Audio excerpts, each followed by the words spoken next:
The night was long, but for Mara Lewis, it was finally supposed to be over. The soft hum of the coolers filled the stillness of the little convenience store, and the faint aroma of coffee grounds hung in the air. Outside, the world was quiet beneath the fading light of the evening sky. Mara wiped down the counter, exhaustion in her bones, but contentment in her heart. In a few minutes, she'd switch off the lights, lock the door, and go home. But fate had other plans, the kind that can turn an ordinary evening into a night you never forget. Just as her hand reached for the key to close the register, the doorbell chimed. 3 men stepped inside. Before Mara could utter a single word, she felt something cold, not because of the air conditioning, but from the way their eyes fixed onto her. The tall one in front smirked. His boots echoed across the tiled floor. "We're not here to buy," he said, his grin curling into something that made her stomach twist. His 2 friends followed, still chuckling to themselves, their silhouettes stretching long across the store. Mara's pulse quickened. She glanced at the clock. 10 minutes past closing. She was alone, or so she thought. Engagement cue. If you believe that kindness, courage,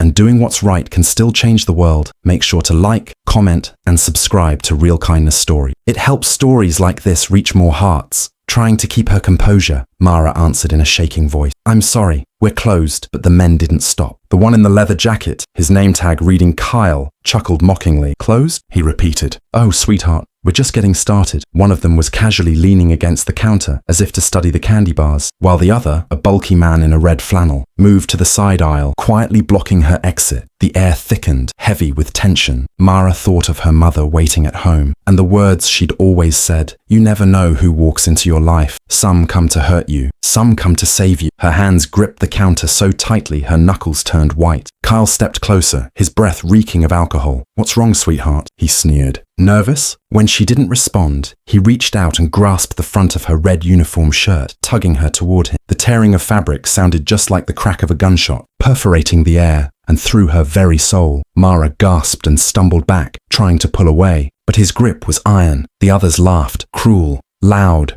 and heartless. "Guess we found some entertainment tonight," one of them jeered. Tears prickled at her eyes, but she refused to let them fall. She couldn't give them that satisfaction. Fear held her still, until something unexpected broke through the tension. There came a sound from the back of the store, a dull thud, then a step, and another. The men turned, frowning. Mara followed their gaze, her breath catching. The 3 shadows emerged from between the rows of bookshelves. They walked with calm, deliberate steps, the echo of heavy boots rolling through the store. The laughter stopped. The men stiffened. A tall, ruggedly built man in his late 40s stepped forward into the light, thick beard of salt and pepper, tattoos crawling along both arms, and a black leather vest with a bold emblem across the back that read, Hell's Angel. The patch on his chest read, RL Chills. Behind him came 2 other figures, one totally bald with a dark beard, the other younger, sporting shoulder-length hair and wearing sunglasses propped on his head. They looked like men who'd seen enough of the world to recognize trouble the second it appeared. Mara stood frozen behind the counter, her heart racing like a drum as the bikers stopped just a few steps away. The air between them and the gang felt thick, heavy, like the calm before a storm. The leader's gaze fell to Kyle's hand,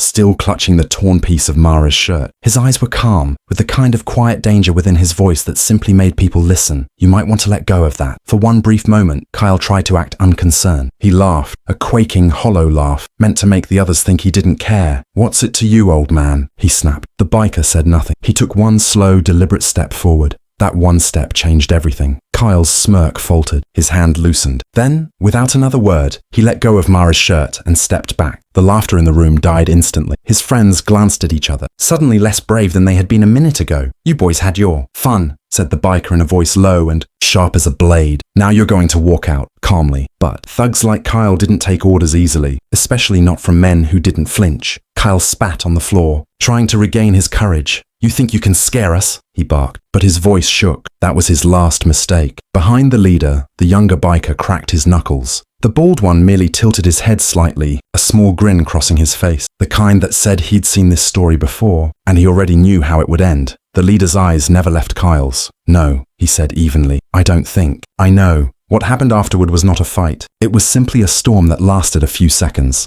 Kyle lunged forward, but his arm was caught mid-swing. A twist, a step, and the sound of impact filled the air. He was on the floor, groaning. The second man charged, but the bald biker moved in a flash, pinning him hard against the counter so the shelf rattled. The third thug froze, his eyes wide, hands raised. He backed up until the door hit his spine, then bolted out into the night. The bell above the door chimed once, twice, and then it was over. Silence. Mara stood there, shaking, clutching her torn shirt. She could hardly believe what she'd just seen. The biker turned toward her, his voice now gentle, the danger gone, replaced by something human. "You okay, miss?" She nodded weakly, her throat tight. "Thank you," she whispered, her voice barely audible. He gave a slight nod. "Keep your lights on a few more minutes," he said in a quiet tone. "You're never as alone as you think." And with that said, the three bikers turned and walked away. Their reflections wavered in the glass door a moment before fading into the late afternoon sunlight. Outside, engines roared to life, deep, steady, powerful, and then the sound drifted away into the distance. For the first time that night, Mara exhaled. Her heartbeat slowed. Tears fell, but not from fear, from pure relief. In the stillness of that moment, she realized something profound. Heroes don't always wear badges or capes. Sometimes they wear leather vests, sport tattoos,